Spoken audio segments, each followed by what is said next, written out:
Accent bias is basically when we evaluate or judge someone based on the way they speak. So whether it's their pronunciation, their accent, as opposed to what they're actually saying. So research has shown that individuals with non-standard accents, so whether that is a foreign accent or a regional accent, they often face negative stereotypes. So they're seen as less competent, less trustworthy, and even just less pleasant to have a conversation with. Of course, there's no actual evidence of that. And in the workplace, this shows up in some very concrete ways. There's research shown that compared to those with a standard accent, those with a non-standard accent are seen as less hireable and less promotable sometimes. And this also shows up in entrepreneurial context, where research has shown individuals with non-standard accents are less likely to get entrepreneurial fundings.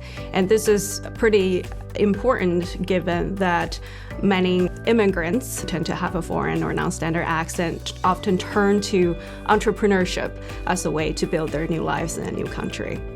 And in other instances, non-standard accents have been shown to slow career progressions by being funneled into lower paying, lower prestige jobs, even though they are qualified to do much more than that. There's research showing that accent bias is more pronounced in jobs that have a higher demand of communication skills. So think customer service, think management positions, or really any roles that require public speaking or client interactions. There's this assumption that when you have an accent, you cannot communicate effectively, which really there's no evidence for. But there are some nuances to the situation as well. Accent bias is more pronounced for foreign accents, more so than regional accents, and this effect is also stronger for female candidates. So research on accents has identified two mechanisms that drive this negative evaluation of non-standard speakers. One is what we call the fluency effect, this idea that when you hear an accent that is not familiar to you, it makes you less fluent in your processing, your cognitive processing, and therefore you evaluate that individual more negatively. The other mechanism that has been identified in the literature is stereotyping. So when you hear a foreign or non-standard accent, it triggers otherness and you don't like them because of that. Stereotypes, again, triggers assumptions about the individual's background, so whether their social class, their education, cascades down to a series of assumptions people have about the individuals that may or may not be true. Accent-based bias can have some significant cost to individuals with an accent. So they are less likely to be hired, to be promoted, to be put in leadership positions, but they're also an emotional toll. They might feel anxiety about the way they speak. They might feel pressured to correct the way they speak, and just in general lower their well-being and sense of belonging in the workplace.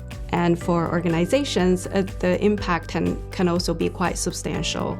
One of the big ones is you're losing out on talent.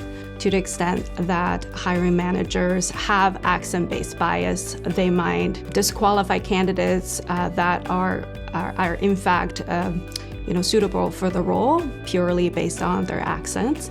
And there's research showing that diversity helps to drive innovation and competitiveness in organizations. Another context in which it can be costly to organizations is how teams function and perform, to the extent that the speakers with non-native accents feel anxious about the way they speak or think that they might be mocked by the way they sound. They might be less likely to speak up, and the teams lose those great and diverse perspectives that help to drive innovation. So leaders can play a pretty important role here. One of the very simple but powerful way that leaders can help to mitigate accent-based bias is just a simple message, a statement to raise that accent bias exists, right? By bringing awareness to the organization. Other ways that leaders can help to mitigate accent bias is through training, of course, and also to frame accent as someone's cultural background and heritage instead of something that needs to be fixed. But really to challenge the idea that there's one perfect way to speak English or really any other language for that matter.